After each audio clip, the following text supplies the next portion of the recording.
Okay, तो ये हमारी प्रॉब्लम है स्ट्रिंग की, रिपीटेड स्ट्रिंग मैच।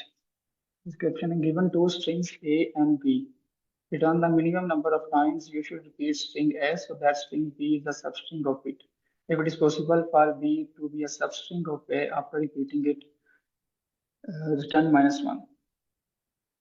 ये बता रहे हैं कि अगर आप स्ट्रिंग ए किसी को 0 टाइम रिपीट करें तो वो एम्प्टी होगी, 1 टाइम करें तो वही होगी, 2 टाइम्स करें तो इस तरह जाएगी। तो मैं सिंपली अगर आपको बताऊँ तो ये बता रहे हैं कि आपको जो स्ट्रिंग ए दी हुई है, आपको उसे कितनी बार रिपीट करना होगा कि जो स्ट्रिंग बी है वो उसका सब उसकी सब स्ट्रिंग बन जाए।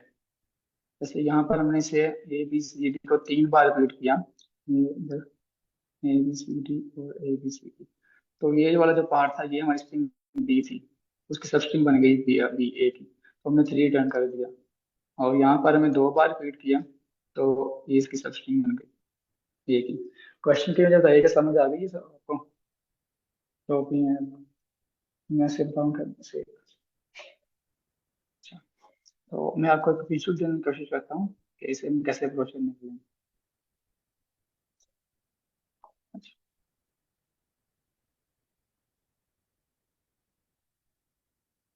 अगर हम देखें कि जो एक वाली स्ट्रिंग है, इसे अगर हम बी के इक्वल करना चाहें तो हमें क्या करना होगा?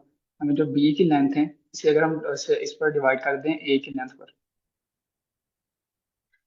जैसे इसकी 1 2 3 4 5 6 7 8, इसकी 8 है और इसकी 4 है, तो अगर हम 4 पर से डिवाइड कर दें तो 2। अगर हम इस ए वाली स्ट्रिंग को 2 टाइम्स रिपीट करें तो इसकी लेंथ इसकी इक्वल हो जाएगी। लेकिन यहाँ पर ट्रिक ये है कि लाजमी नहीं है कि हम सिर्फ उसकी लेंथ की इक्वल कर दें तो वो उसकी सब स्ट्रिंग बन जाएगी। जैसे अब यहाँ पर देखें कि ये जो बी स्टार्ट हो रहा है ये सी से हो रहा है, सी इसमें किधर है? थर्ड सेकंड लास्ट पोजीशन पर। तो हमें इसकी ऐसा एक डिसाइड करना पड़ेगा कि मुझे कितनी बार रिपीट करना है, क्योंकि 2 बार हम रिपीट नहीं कर सकते हैं। हम ऐसा करेंगे कि मिनिमम नंबर हम इस तरह लेंगे कि जो इसमें ये सेकंड लास्ट वाला भी कवर हो जाए और ये लास्ट वाला भी कवर हो जाए, क्योंकि मोस्ट एज केसेस पर इसी पर हमें एरर मिलता है। अगर हम इसे 2 बार कर दें, अगर ये ऐसे होता ए बी सी डी और ए बी सी डी फिर तो कवर हो जाना था, लेकिन अब ये सी से स्टार्ट हो रहा है नेक्स्ट वाला। तो अगर हम इसे 2 बार रिपीट करते हैं तो हमें कहाँ तक मिलेगा answer? A B C D और ए बी सी डी, हमें यहाँ तक इसका आंसर मिलेगा।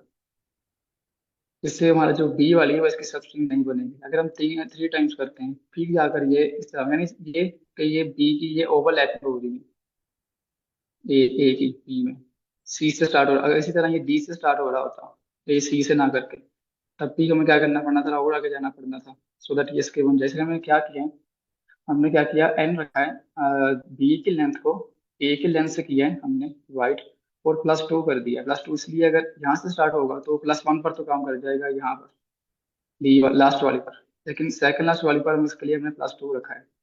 फिर हमने क्या लिया, एक वेरिएबल सुपर सेट का, इसे एम्प्टी इनिशियलाइज कर दिया। हमने क्या किया, हमने इसे 1 से स्टार्ट किया, उसके बाद हमने क्या किया, इसे n+1 तक किया। n+1 तक हमने इसलिए किया क्योंकि जब हम रेंज लेते हैं इसमें ये वाला जो होता है, ये जो स्टॉक स्टॉक वाला होती है वैल्यू, ये इससे एक पीछे लेता है। और हमें क्या चाहिए, हम ये +2 तक काउंट करना है, इसके लिए हमें क्या करना पड़ेगा कि n+1 करना पड़ेगा, सो दैट ये उतनी बार रिपीट हो और जो जो लास्ट वाला है इसकी वैल्यू है n की वो भी इसमें काउंट हो। फिर हमने क्या किया, सुपर सेट में ए जो था वो प्लस कर दिया। यानी फर्स्ट टाइम जब ये रन हुआ तो ए इसकी सुपर सेट की, यहाँ पे लिख लेते हैं सुपर एस एस लिख देता हूँ मैं शॉर्ट के लिए। या फर्स्ट टाइम ये रिपीट हुआ तो ए बी और सी और डी हो गया। फिर हमने चेक किया अगर जो बी है वो सुपर सेट में है, यानी ये जो सुपर सेट में ये रजिस्ट कर रहा है, हाँ अभी तो नहीं कर रहा है क्योंकि ए बी सी डी और वो पूरा इसकी लेंथ ज्यादा है। उसके साथ हमने चेक किया कि इसकी जो सुपर सेट की लेंथ है वो या तो उससे ग्रेटर हो या उससे इक्वल हो। क्यों? क्योंकि हमें क्वेश्चन में बताया गया था कि how many times you should repeat string A so that string B is a substring of it। अब सबस्ट्रिंग वो कैसे बनेगा, जब A की लेंथ या तो उसकी इक्वल हो जाएगी B के या उससे ज्यादा होगी। जैसे यहाँ पर हमने A को 2 बार रिपीट किया ना तो उसकी लेंथ इक्वल हो गई थी, तो हमने इसलिए यहाँ पर कंडीशन रखी या तो उसकी लेंथ ग्रेटर देन हो या इक्वल लेंथ B के। तब हम फिर जो आई चल रहा होगा ना हमारे पास वो रिपीट कर देंगे। लास्ट हमने क्या किया, अगर इसके बाद पूरा लूप रन हो जाता है और हमें आंसर नहीं मिलता तो जैसे मैंने बताया था कि अगर if it is impossible for B to be substring of A after repeating it then return -1, तो हम return -1 यहाँ पर रिटर्न कर देंगे। समझ आ गई यहाँ तक आपको? तो क्वेश्चन है तो पूछें, अदरवाइज हम रन करके देख लेते हैं।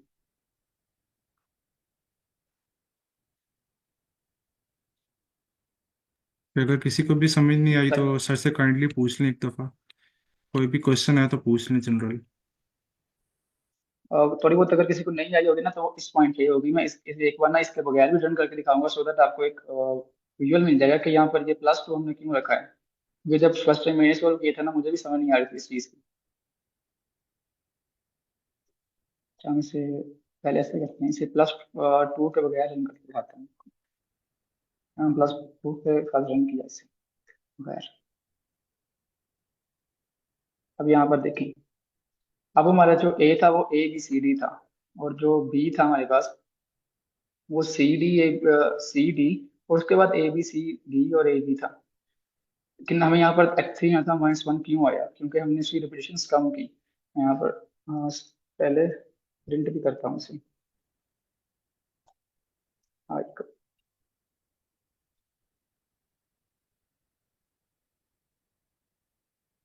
हमारे पास 2 था, हम सिर्फ एक इसकी जो थी ना, एक इटरेशन पीछे रह गए। इस वजह से क्या हुआ, हमारा आंसर रॉन्ग आ गया। अब हम क्या करते हैं, इसे +1 करके देखते हैं। अब इस वाले पर ठीक आ गया, अगर हम +1 कर दें तो आई सपोज इस वाले पर तो इसका आंसर ठीक आ जाना है। लेकिन फिर कोई ऐसा टेस्ट कैसे हो जाएगा इस पर इसका आंसर रॉन्ग आ जाएगा? ठीक है, ये 3 1 वाला ये हो गया सो, ये 3 आ गया हमारे पास, क्योंकि हमने एक एडिशन ले ली। मैंने आपको बताया कि 2 इसलिए लेनी थी क्योंकि अगर हमारी जो सेकंड सिंक है वो यहाँ से स्टार्ट होगी तो हमें +1 करना पड़ेगा लास्ट वाले से। फिर अगर सेकंड लास्ट से स्टार्ट होगी तो हमें +2 करना पड़ेगा। ये हमने क्या किया, +1 किया था।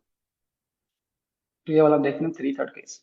इसमें क्या हुआ देखें, आप ये क्या से स्टार्ट हो रहा है, BC से स्टार्ट हो रहा है, जो कि उसका सेकंड लास्ट एलिमेंट था। तो इस वजह से अब क्या हुआ, इस वाले का आ गया। हमें यहाँ पर क्या करना था, 4 एक्सपेक्टेड था, लेकिन हमारा आंसर क्या आया था जब यहाँ पर हमने स्टॉप ले लिया, 3। तो इस वजह से हमने यहाँ पर क्या किया, +2 लगाया। अब हम रन करके देखते हैं इसे। अब ये रन होगा, इसे सबमिट करके देख लेते हैं। अगर किसी को कोई ना समझ आएगा मुझसे पूछ लीजिएगा, मैं आपको समझा दूंगा। ठीक है, ये मैं क्या, मुझे बताइए काइंडली अगर किसी का कोई क्वेश्चन हो ऐसा में ना आई हो तो मैं रिपीट कर दूँ, अदरवाइज मैं सर को हैंड ओवर कर दूँ।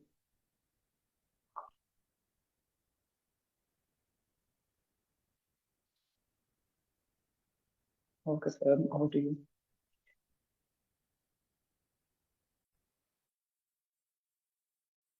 Okay, thank you so much sir for presenting. Sir बस ये है कि आप थोड़ा सा क्विक बोल रहे थे और आपकी आवाज़ थोड़ी सी ना, लाइक इको थी आवाज़ में। बाकी ठीक था, आपने अच्छा प्रेजेंट किया। एंड ऐसे ही प्रेजेंट करते रहिए। Thank you so much for presenting. Anyone